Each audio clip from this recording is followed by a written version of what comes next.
Anunciamos, ou a comunidade internacional anuncia, fundos enormes e energéticos. São essenciais para o nosso desenvolvimento socioeconómico. A confiança e proteger os nossos ecossistemas frágeis. Nos é pedido e naquilo que nos é conseguido.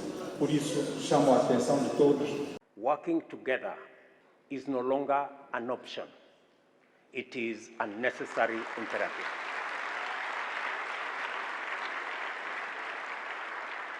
I agree with my brother that the choice is, are we going to float together or are we going to sink?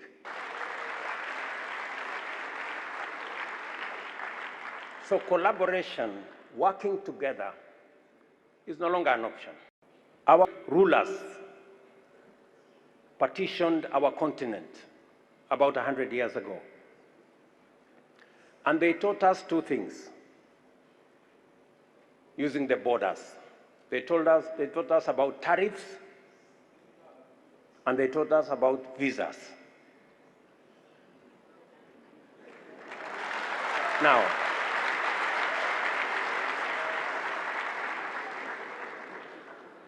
whether you are talking about the British in Kenya, the French, Belgians, Portuguese, today, all of them are members of the European Union.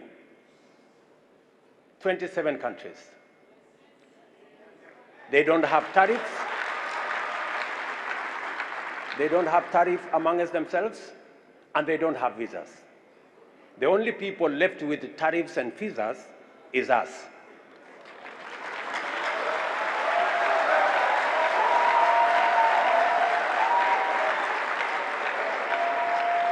And because they saw the folly of tariffs on trade and removed tariff on trade amongst themselves, today in Europe, intra-European trade is at 70%, while intra-Africa trade is at 15%. Good people, it is the reason why we must accelerate the Africa Continental Free Trade Area.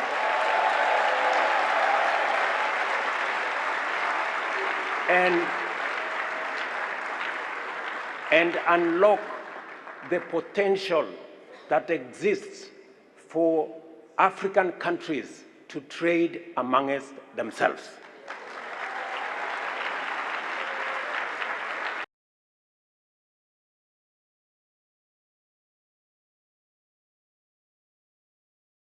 We have visa regulations left, right, and center.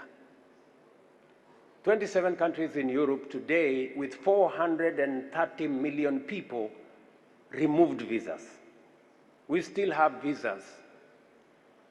Let me persuade us that it is time we in this continent realize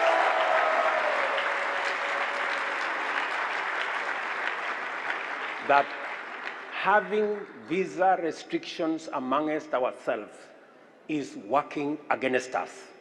When people cannot travel,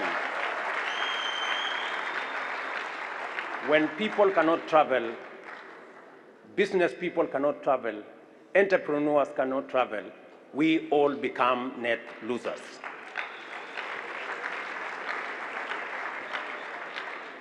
I am very happy that We are now moving in the direction of eliminating visas amongst ourselves. Let me say this. As Kenya, by the end of this year, no African will be required to have a visa to come to Kenya.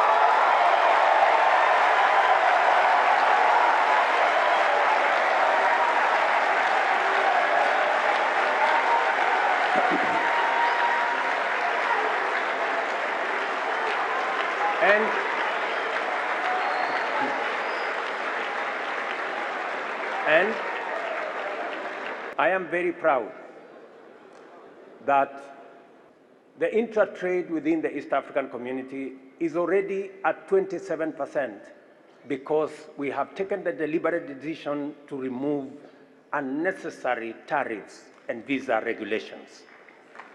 I am also very happy that my father here, President Sassou Nguesso, when he came to Kenya, we agreed that there will be no visa requirement between the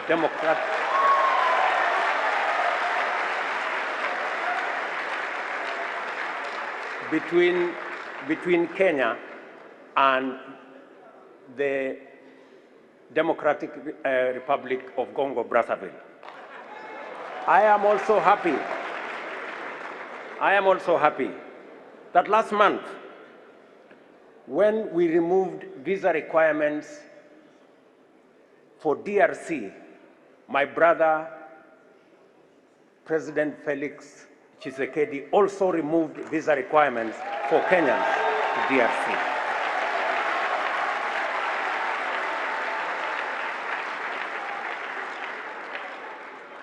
Let me urge us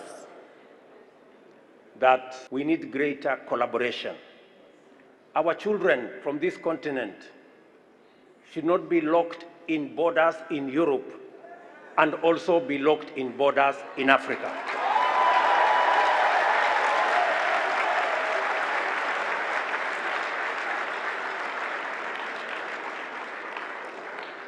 As part of building the network that will ensure that we facilitate movement of people, goods and services within our continent, Kenya is going to open an embassy here in Congo, Brazzaville this year. It's going to open an embassy in Côte d'Ivoire. We are opening an embassy in Rabat in Morocco.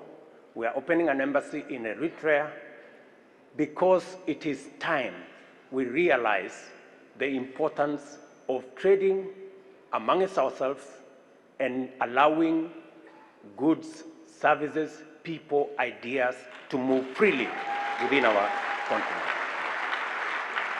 And because of climate change, Africa this time round is not just a victim. In fact, Africa is not part of the problem. In fact, Africa is part of the solution. We are part of the solution because, number one, we have the largest 40% of all renewable energy resources globally is in our continent. We have 30% of all minerals resources globally, including the ones that are necessary and critical for the transition, for energy transition. Number three, we have 60% of the world's arable, uncultivated land, with smart agriculture, we can feed not just ourselves, but we can feed the globe. Number four, 25%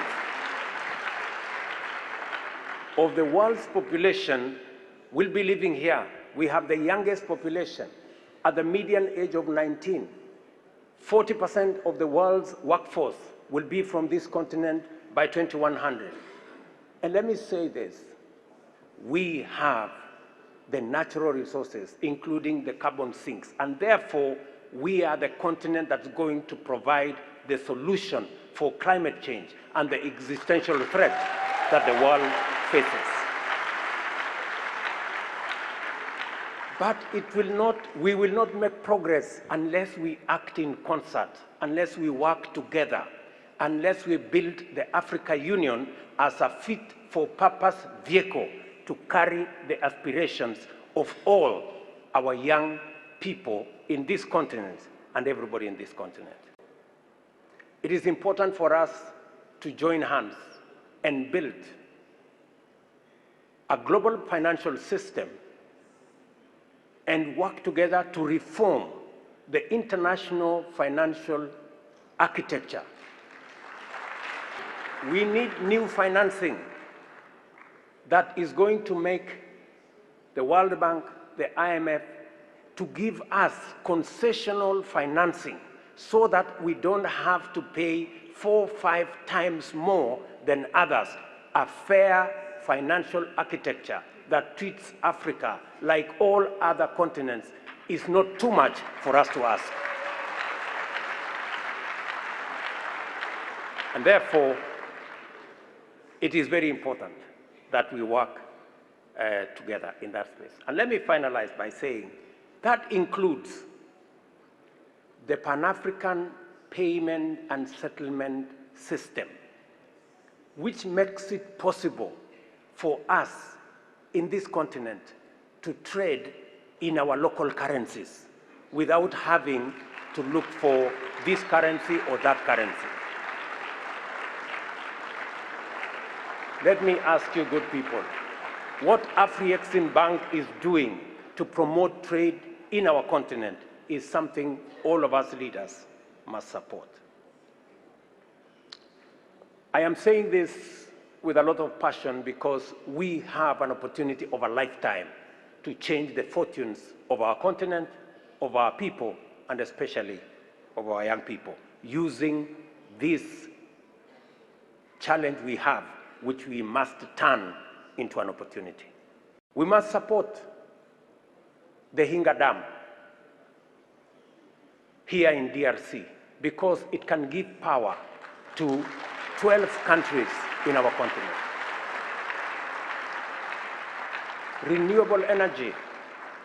We must never and we must not continue to export our minerals raw. We must process all our minerals here in Africa.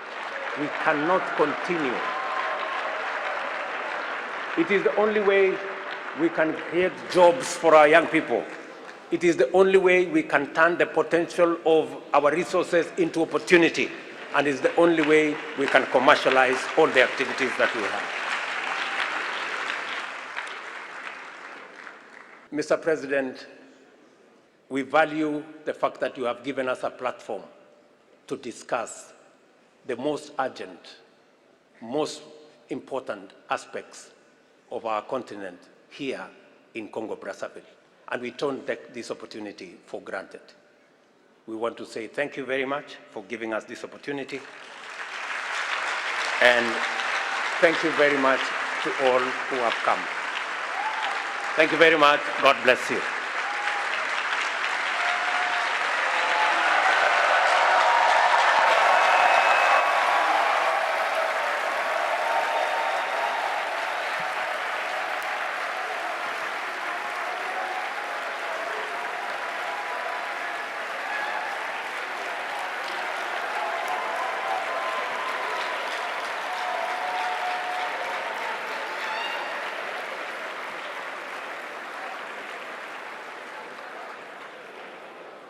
Our hosts, the 227 million people who share the world's second largest river, are custodians of 268 million hectares of forest, which constitute 70% of Africa's forest cover and hosts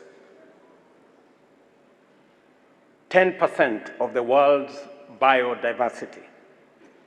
These nations and peoples are already making a major contribution to the vitality of our planet and the well-being of humanity.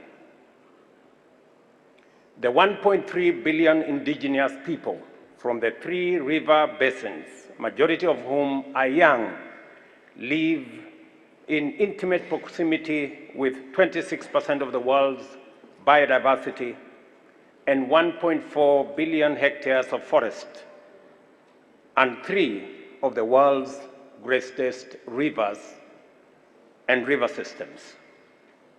These unique ecosystems are also our planet's lungs, which capture 1.2 billion tons of carbon dioxide from the atmosphere every year, saving lives on Earth from catastrophic global warming and the buildup of greenhouse gas emissions.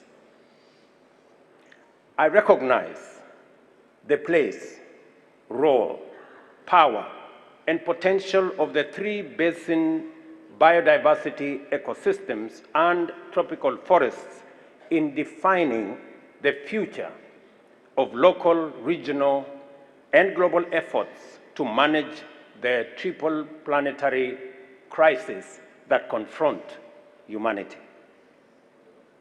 They also have the potential to set humanity upon a new path of economic transformation through ecologically responsible production and consumption. Although this role has always been prominent, never has it been as clear and urgent as it is today. The Intergovernmental Panel on Climate Change has documented in its most recent consecutive reports that unless we take aggressive measures to protect our forests, the world will not be able to actualize the 1.5 degree centigrade target as agreed in Paris Summit, even if other efforts in transforming the economic and industrial systems of the developed countries are sustained. This cautionary indication reinforces the need to urgently reverse the obvious gross injustice. Although Africa has 40% of the world's renewable energy resources, the continent only received 2% of the 3 trillion renewable energy investments made over the past decade. That is the injustice I'm talking about. The trend is consistent across the global south, given that we host the 3 basins of biodiversity ecosystems and tropical forests.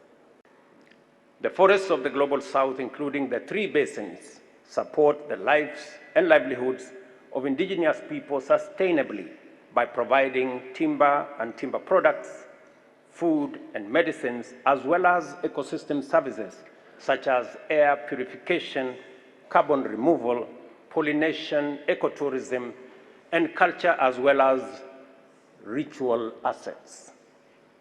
Without meaningful investment in incentives to support the maintenance of this sustainable coexistence, communities embark on a zero-sum struggle for survival and economic subsistence, which can lead to irreparable harm to biodiversity through deforestation, destruction of habitats and ecosystems, and illegal wildlife trade. At the level of human survival, critical ecological considerations are relegated to wishful luxuries, and our planet and all life on it become net losers. We who are gathered here today understand very well that to the extent that human survival is personal, climate action measures, as well as the protection of biodiversity ecosystems and forests, is equally personal to our indigenous communities. What we do with these truths, therefore, matters a great deal. A good starting point is to appreciate that a more responsive international financial architecture would do a lot in financing necessary incentives to mobilize different stakeholders, including indigenous communities, to align their economic strategies with climate action and the protection of biodiversity.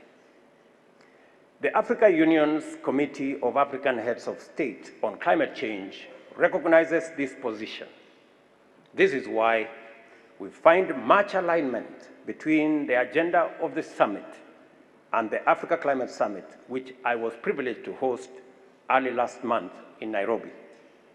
We know the direction we must take going forward and the choices that must be made have never been clearer.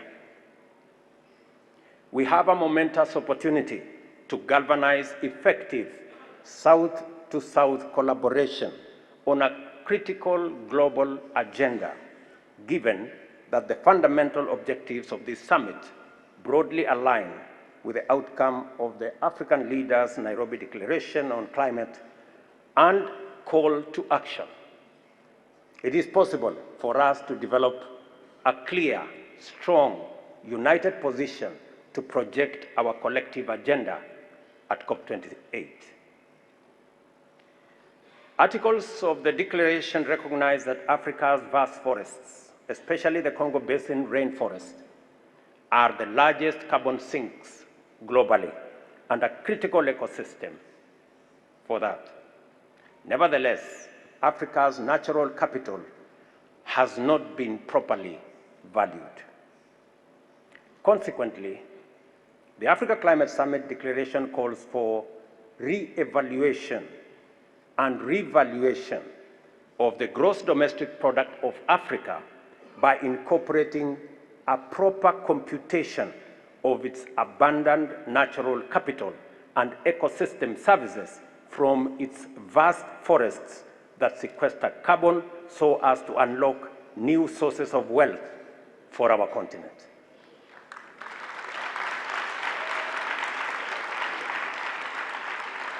The declaration further emphasizes that the valuation framework should entail the use of natural resource accounting in the development of national accounting standards. African leaders, therefore, committed to strengthen actions to halt and reverse biodiversity loss, prevent deforestation, combat desertification, and restore degraded landscapes. This is expected to achieve land degradation neutrality, implement a global biodiversity framework, and enhance the integrity and efficacy of carbon markets. More encouragingly, there are signs that a new global coalition to transform multilateral climate action is not only feasible, it is actually an eminently practical proposition at this point.